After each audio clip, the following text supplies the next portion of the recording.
Hello guys, welcome to Generation Unravel. In this video I'm going to be showing you how to fix the problem with CS2 not being able to connect with the game server. Alright, so first of all, it's usually a usually a network problem, so make sure you are connected properly. I've searched up, and as you can see, I have connected properly to my Wi-Fi. Your PC's fault, it's not the game's fault, it's your fault, or your provider's fault. What other thing that you can do if still doesn't work is head over to properties and make sure that your installed files over here is installed correctly. Just click on verify integrity of the game files. I'm not going to click on it, it's going to take a while for me, but if you really need to, just make sure to click that. Stop following everything I say, and if it works well, then you should have the game well.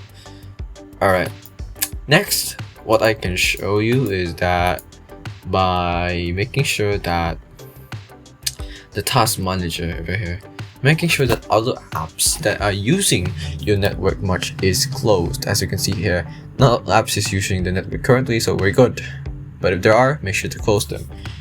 So those are the tips that I can share to you about this problem. I hope this video helped you. Like, comment, subscribe if it did. I hope your problem was fixed. See you in the next one. Bye bye.